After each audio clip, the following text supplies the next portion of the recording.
Cada herida es una puerta por donde entra la luz. Rumi. Hoy quiero platicarte un poco acerca de la recuperación del trauma, la función evolutiva del trauma y cómo lo experimentamos tanto en nuestro cuerpo como en nuestros vínculos en toda nuestra vida.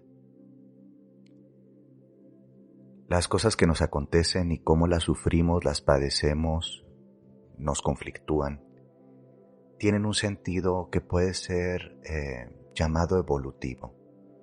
Es muy cierto que la mayoría de las especies y organismos que son sometidos a tensiones externas buscan otras formas de solucionar sus conflictos o su adaptabilidad, ya sea adquiriendo mecanismos adaptativos o incluso mudándose, cambiando de entorno a ambiente.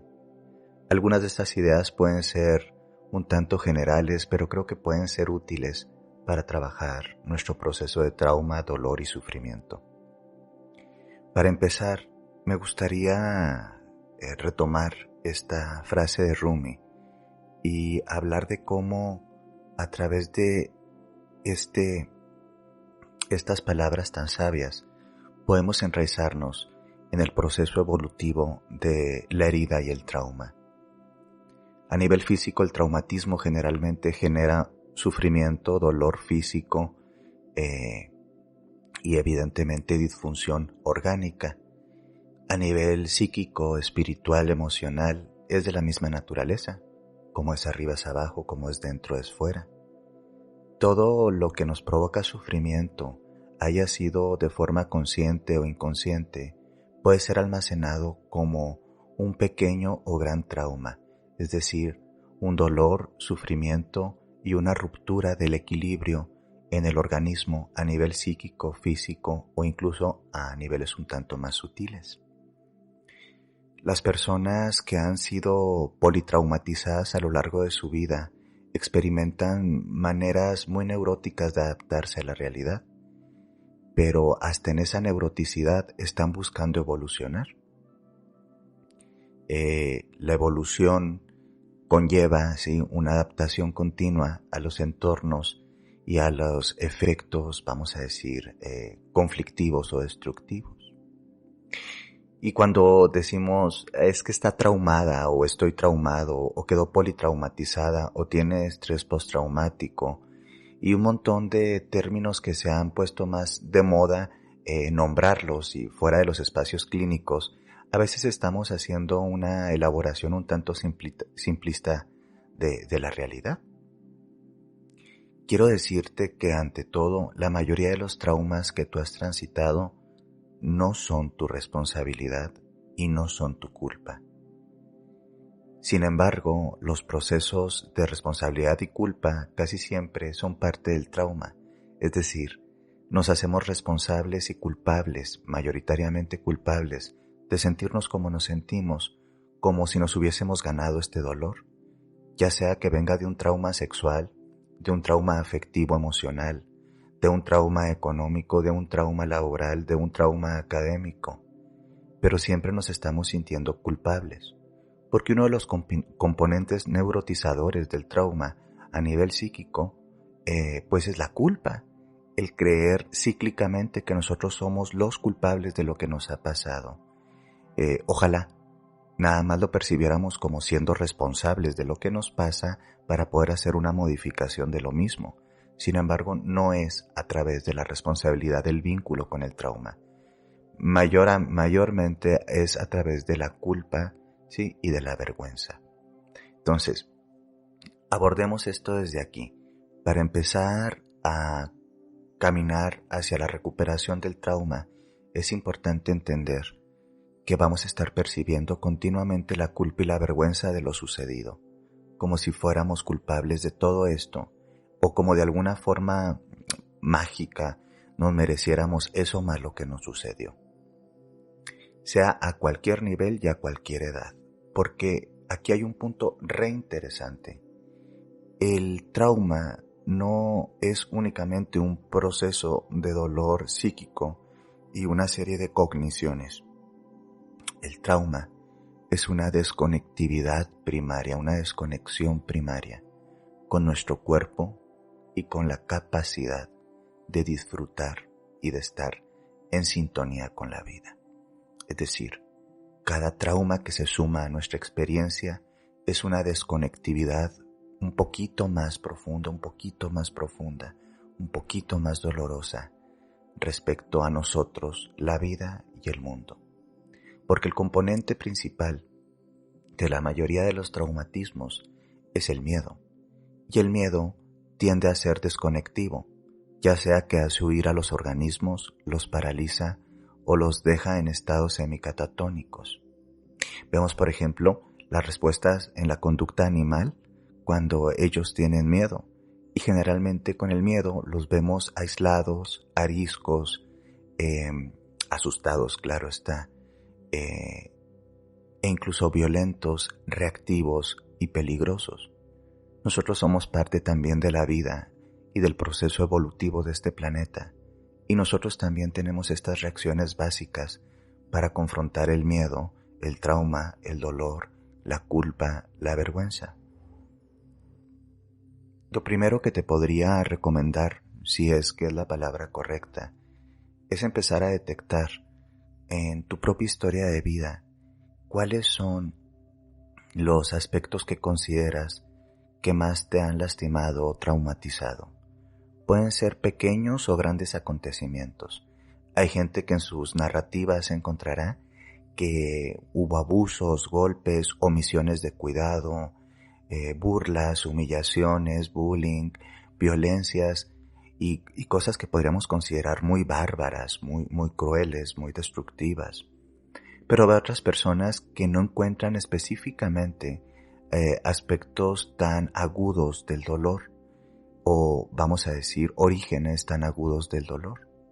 Sin embargo, puede que hayan tenido experiencias en donde se sentían continuamente invalidadas, invalidados, vamos a decir, como omitidos, y esos también son aspectos traumáticos a nivel progresivo, porque existen traumas que son de forma tajante, ¿sí?, punzante y aguda, cosas muy fuertes que nos suceden, pero también hay traumas que tienen una naturaleza acumulativa, son como una gotita que sigue y sigue y sigue cayendo hasta que destruye toda una estructura.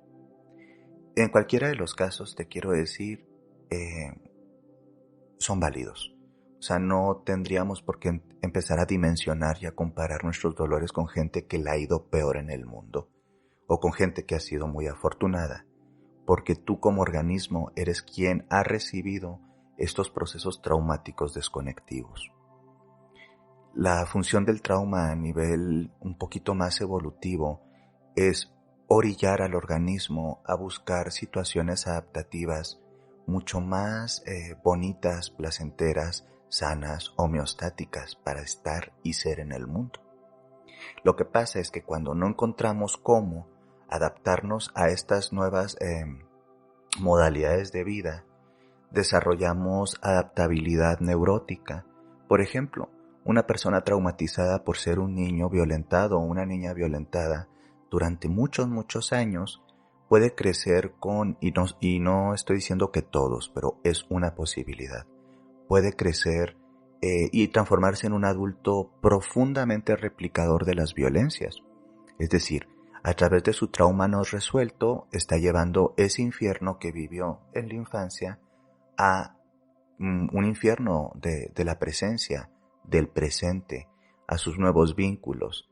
Es como si hubiéramos corrido mucho tratando de escapar de nuestros fantasmas y se quedaron, por así decirlo, dentro del cuerpo, dentro de la mente. Y entonces, a donde vayamos, seguimos replicando las mismas historias de desconexión, violencia y dolor. Algunas personas, al recibir este mismo tipo de violencia, desarrollan otra forma de estar y ser en el mundo también neurótica, como por ejemplo desarrollar perfiles de víctimas, perfiles en donde se identifican principalmente con personas que tienen que estar agradando continuamente a los demás, y eso los deja incluso proclives a recibir algún tipo de trato abusivo, algún tipo de depredación y de destrucción por parte de sus relaciones.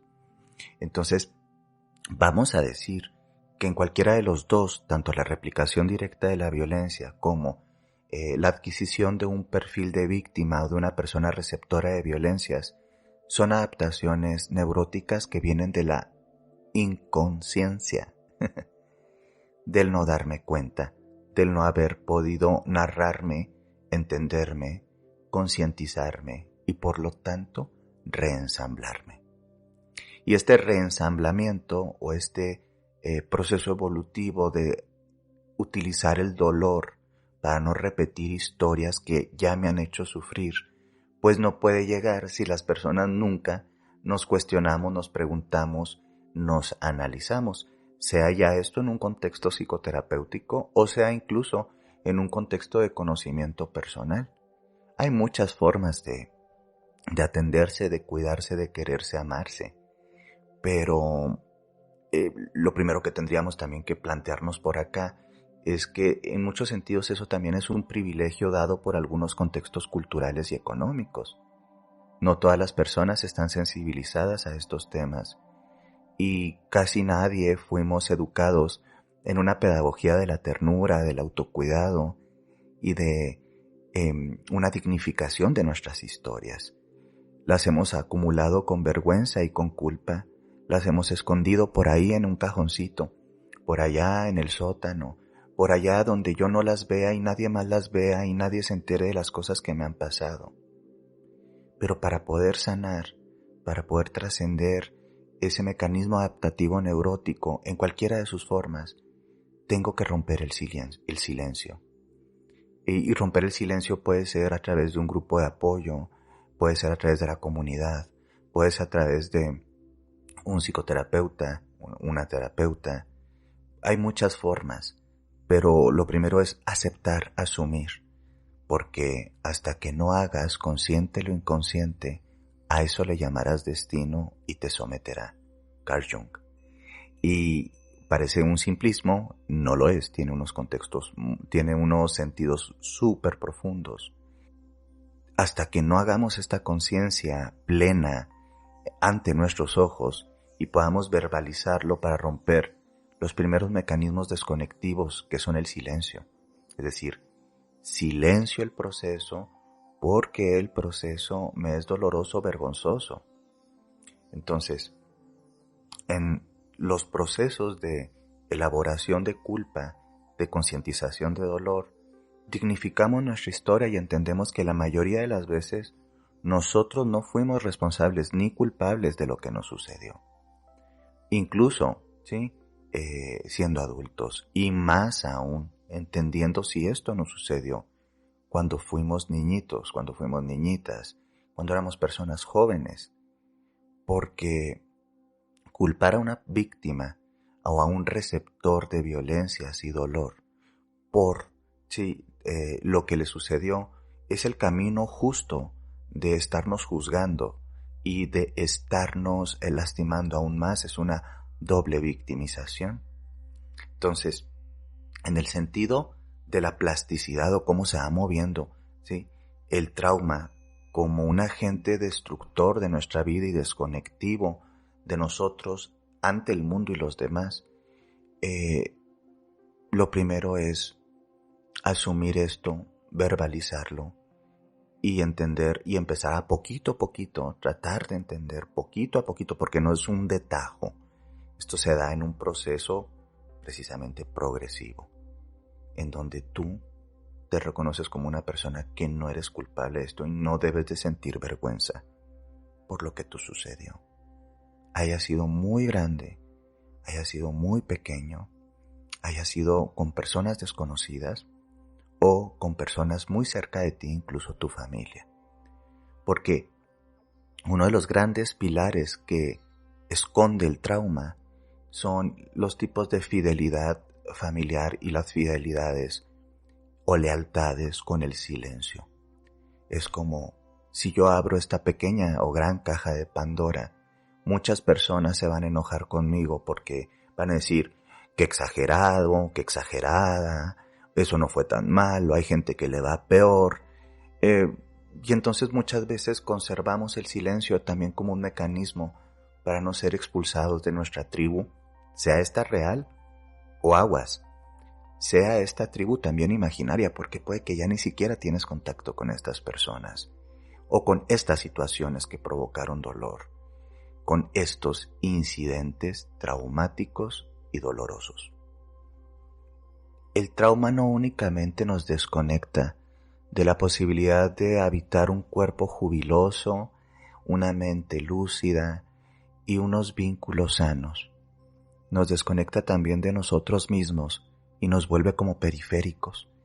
Es un estado semidisociativo, llamaríamos, o un estado de cierta distancia entre nuestro yo esencial, nuestras hambres, nuestras pasiones, nuestras necesidades reales y la percepción consciente.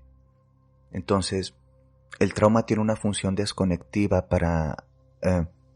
el trauma tiene un efecto desconectivo porque la desconexión es una forma de anestesiar o de apaciguar los dolores que serían tal vez insoportables de vivir si los confrontáramos todos los días.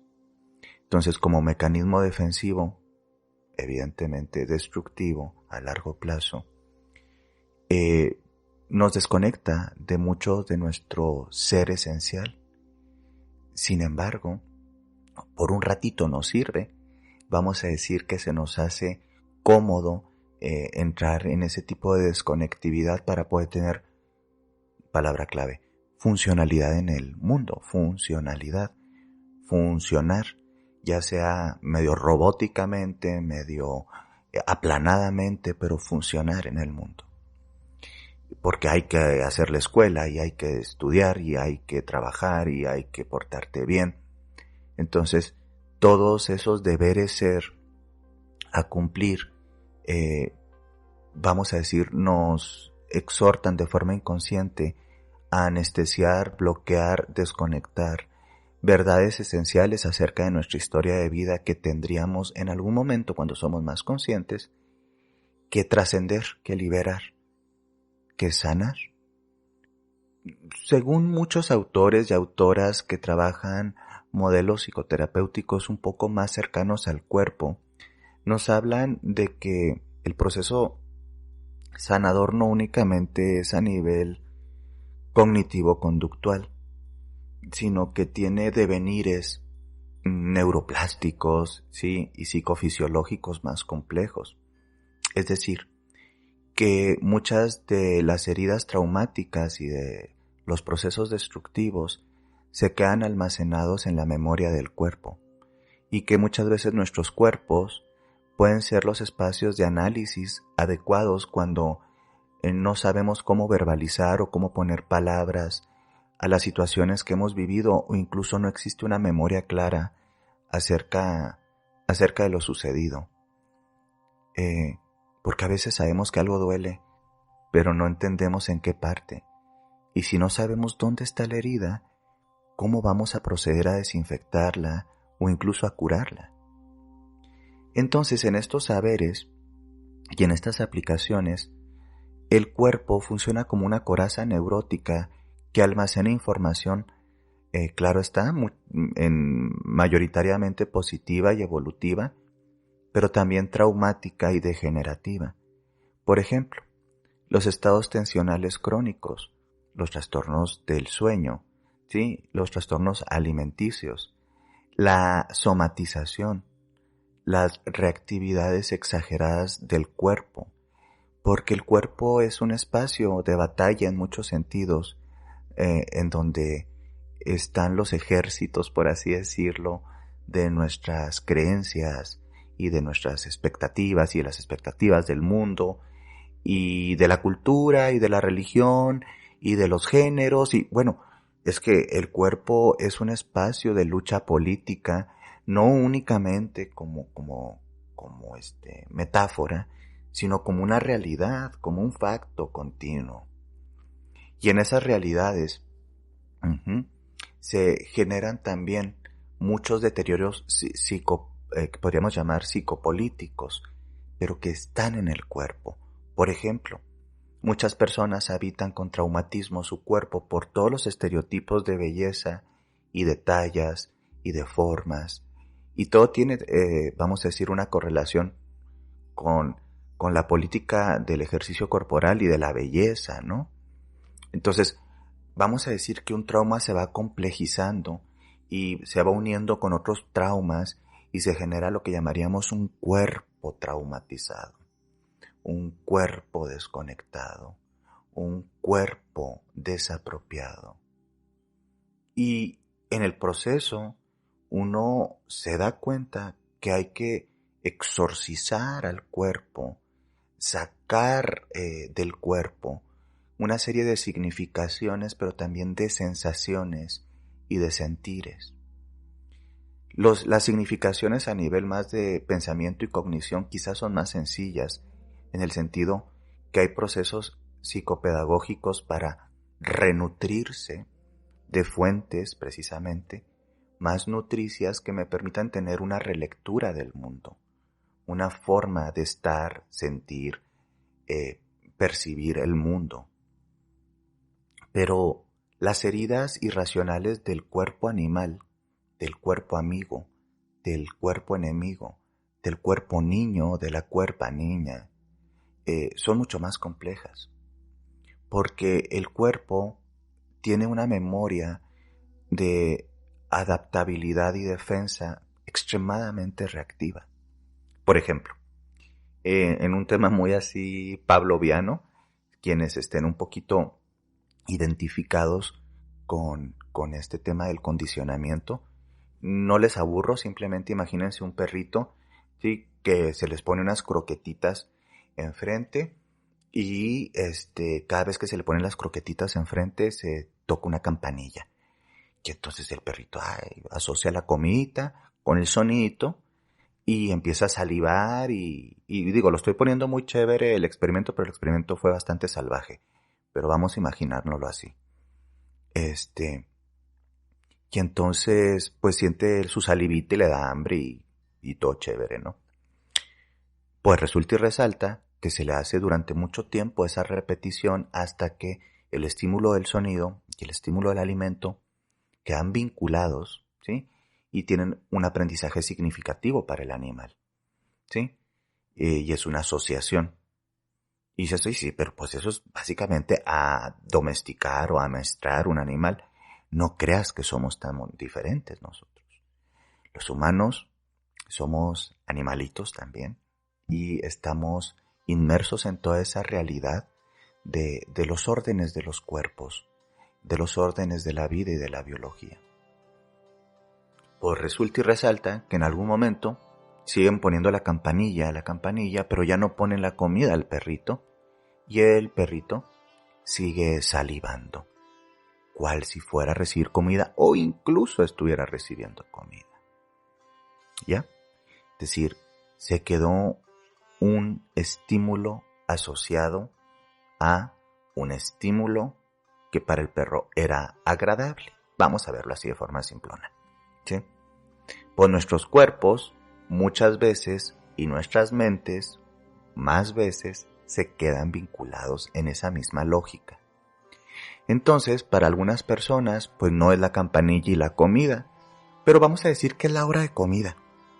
Y vamos a decir que la persona está presentando una seria desconexión con la capacidad de disfrutar los alimentos o incluso ha empezado a habitar ciertos procesos de inapetencia o de no poder comer de forma normal, sin tener que llegar necesariamente a un trastorno. Y en la propia historia se da cuenta que cuando se escarba, se encuentra que tal vez durante muchos años de su infancia, la hora de la comida familiar era una hora de disputas, de enojos, de invalidaciones, de burlas, de coraje, de ira. Y pues en algún momento, sí, su cuerpo ha asociado y su mente estos procesos tan destructivos con el alimento. Y entonces el alimento se transforma en vamos a decir, todo un reto y en toda una dificultad que en un organismo conectado armónicamente con la experiencia alimenticia no existiría. Entonces, esto es un ejemplo así, sencillón, ¿no? Pero a veces hay cosas mucho más complejas, como por ejemplo, hay personas que viven con el corazón desgarrado respecto a las relaciones amorosas y eróticas, porque probablemente sus primeras experiencias de modelado erótico y de modelado romántico, que pudo haber sido sus padres o sus tíos o sus abuelitos, le dejaron como un tatuaje, vamos a decir, de que todas las relaciones amorosas y eróticas son destructivas, dolorosas, feas. Entonces la persona se encuentra una y otra vez relaciones de esta naturaleza en donde inconscientemente está replicando la atmósfera emocional traumática de su infancia. Y entonces dice, yo no tengo suerte en el amor, ¿sabes? O a mí se me hace que me hicieron algo, o es que soy muy tonto, tonta para... Y un montón de cosas muy extrañas y generalmente descalificantes y llenas de culpa, pero que mayoritariamente no tienen que ver con la realidad de cómo se configuró el trauma. Si la persona empieza a trabajar los orígenes traumáticos y rompe lealtades con esas atmósferas emocionales y después reeduca a su organismo a tener estadios, vamos a decir, más placenteros respecto a lo erótico y a lo romántico, pues puede que le vaya mucho mejor. Pero pues, ¿cómo pasar por eso? Si las personas para empezar dicen, no, mi familia estaba muy bien, mi familia era perfecta, no, bueno, sí había problemas, pero sabes, como todos y bla, bla, bla, bla, bla, bla. Es decir, nos devolvemos a los primeros puntos de los que abordé, estamos silenciando una realidad traumático dolorosa en pro de proteger la imagen idealizada muchas veces de nuestro linaje, de nuestra familia, de nuestra tribu. Porque hay como mamíferos que somos, gregarios, ¿sí? De manadas, hay un miedo muy ancestral de ir contra la tribu, porque nos activa procesos muy primitivos de abandono, ¿sí? Incluso de pánico, a no pertenecer a algunos, a alguien, a los otros. Pero cuando se racionaliza ese proceso y se le pone nombre y se le pone figura y se puede llevar a la conciencia, es más fácil entender que muchos de nuestros pactos silenciosos y en nuestras fidelidades y lealtades a la tribu, a la familia, al entorno, a la cultura, a la religión, no necesariamente nos va a pasar algo por romperlos. De hecho, algo malo pues, sino más bien algo bueno, que es precisamente trascender los límites traumáticos de mi contexto de crianza, de dónde y con quién me crié, porque aguas, y aquí es un punto re importante. Los cuerpos traumatizados, los estilos de vida traumáticos, ¿sí? E incluso los traumas que podríamos llamar personales, muchas veces están conectados al colectivo, a lo tribal, a lo familiar, y se heredan. ¿Por qué se heredan? Bueno, porque son los mapas que te entregan dibujaditos, imagínate, tus ancestros, tus familiares, tu tribu, porque pues son los únicos mapas que tienen de cómo vivir.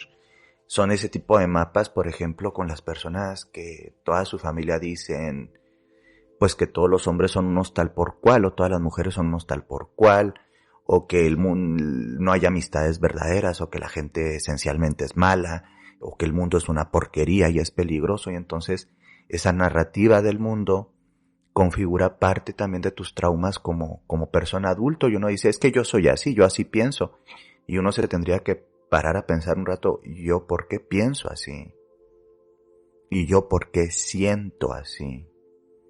Porque es impresionante, pero a veces todos estos traumas, dolores y formas de reaccionar neuróticamente en el mundo los damos por sentados en una inflexibilidad de es que yo siempre he sido así. Y créeme que si nos posicionamos en ese lugar, no vamos a poder trascender, evolucionar, integrar y conectar, ¿sí?, de forma sana con el mundo. Entonces, algo muy importante en el proceso, trabajo de liberación y trascendencia de los traumas es estar dispuesto a cambiar. No nada más dispuesto a pensarme una cosa y a leerme otra acá y como, ay, mira qué interesante. Porque eso es una simulación, sí, una simulación terapéutica que puede estar dada por mí mismo como persona o incluso por mis contextos sanadores o terapéuticos. Sin disposición al cambio, a la modificación, a la evolución, no hay una esperanza, simplemente un autoengaño continuo, una simulación. Y creo que cuesta mucho tiempo, dinero, esfuerzo, invertirse y repensarse para estar jugándole ahí como que sí quiero, pero no tanto, pero a veces sí. Porque aguas. Hay recompensas secundarias según algunos enfoques psicoterapéuticos que también se encarnan y se viven cuando uno está lastimado. Entonces a mí quizá un trauma de desconectividad con la capacidad de poder hacerme responsable de mi economía o de mis finanzas o de mi subsistencia me regala la posibilidad, patológica claro está, pero esta posibilidad secundaria, esta recompensa secundaria, de que alguien más se haga cargo de mis facturas. Porque pobrecito, yo no sé, yo no entiendo, es que a mí me afecta mucho, yo no me adapto a los trabajos, ¿sabes? Es que yo bla, bla, bla, bla, bla, bla, bla. Y este posicionamiento en la víctima que no puede salir o que no, y es que no quiera, es que no es que échale ganas y todo va a salir bien. No, no tiene nada que ver con eso. Tiene que ver con que no se hace conciencia. Entonces, si no se hace conciencia, ¿qué es echarle ganas? ¿Ganas hacia dónde? ¿Cómo? ¿Por qué? Por eso es bien importante entender el origen del dolor, o por lo menos una aproximación a los orígenes del dolor, sean estos dolores en su origen estructural con la familia, tribu, ¿sí?, con el contexto social, con la cultura, con la religión, con el modelo de crianza, con el modelo de apego. Y para eso pues ya existe un montón de información a la cual nos podemos acercar, ¿no? Y si no, gente también que nos puede orientar en esto. Pero muchas veces el mecanismo de trauma, dolor, sufrimiento y desconectividad se sostiene porque hay una recompensa secundaria o muchas recompensas secundarias. Y mucho de esto es inconsciente, evidentemente. Habrá uno que otro que empieza a hacerse consciente de que si se hace responsable de ciertas cosas, se libera de ciertas cosas, se aleja de ciertas cosas traumáticas, personas, situaciones, va a tener que encarar una nueva etapa evolutiva. Y esa etapa evolutiva puede provocar miedo. El miedo, vamos a decir que nunca es el camino. El miedo tiene una función biológica de sostenimiento y cuidado de la vida que nos permite tener mecanismos de defensa, de ataque, ¿sí?, defensa-ataque o incluso de huida. Y en unas dosis y en unas situaciones pertinentes está muy bien y es funcional. Pero la mayoría de las veces los miedos irracionales que tenemos, que nos sostienen en los procesos traumáticos, no están fundamentados evidentemente en la realidad.